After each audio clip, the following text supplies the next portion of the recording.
জাহাঙ্গীরনগর বিশ্ববিদ্যালয়ে অনুষ্ঠিত হয়েছে ১৫তম প্রজাপতি মেলা। শুক্রবার মেলা ঘিরে উৎসব মুখর হয়ে ওঠে পুরো ক্যাম্পাস। শিক্ষার্থী ছাড়াও দেশের বিভিন্ন এলাকা থেকে হাজারো প্রজাপতি প্রেমী যোগ দেন এই মেলায়। জাহিদুল ইসলাম অনিকের তথ্য ছবিতে প্রতিবেদন।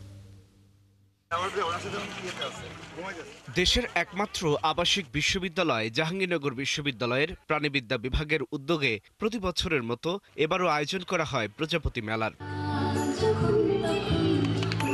বেলা ১২টায় জহির রায়হান মিলনায়তন চত্বরে বেলুন উড়িয়ে মেলার উদ্বোধন করেন বিশ্ববিদ্যালয়ের ভিসি অধ্যাপক ডক্টর কামরুল আহসান। মেলায় আয়োজন করা হয় প্রজাপতি বিষয়ক আলোকচিত্র প্রদর্শনী, আলোকচিত্র প্রতিযোগিতা, ঘুড়ি ওড়ানো, বিতর্ক প্রতিযোগিতা ও সাংস্কৃতিক অনুষ্ঠান। আজকে এসে আমার অনেক ভালো লাগছে। আর আজকে অনেক ধরনের প্রজাপতি আমি দেখলাম। অনেক রকমের প্রজাপতি দেখেছি, কারণ এর আগে তো কখনোই আসা হয়নি, তাই এটাই প্রথম, তাই খুব ভালো লাগছে। প্রজাপতি দেখতে আমার অনেক ভালো লাগে। এখানে লাল, নীল, হলুদ, সবুজ অনেক রঙেরই প্রজাপতি আছে।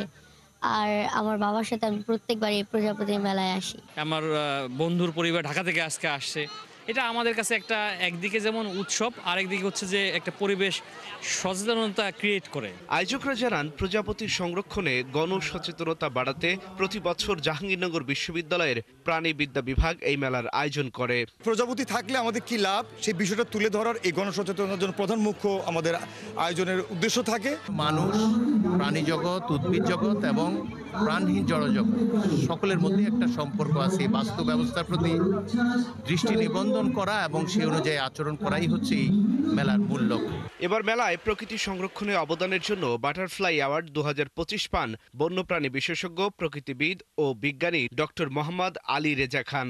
গবেষণার জন্য বাটারফ্লাই ইয়াং ইনথুসিয়াস্ট অ্যাওয়ার্ড পান শাহরিয়ার রাব্বি তন্ময় ও নূরে আফসারি। আল ইমরান, ৭১।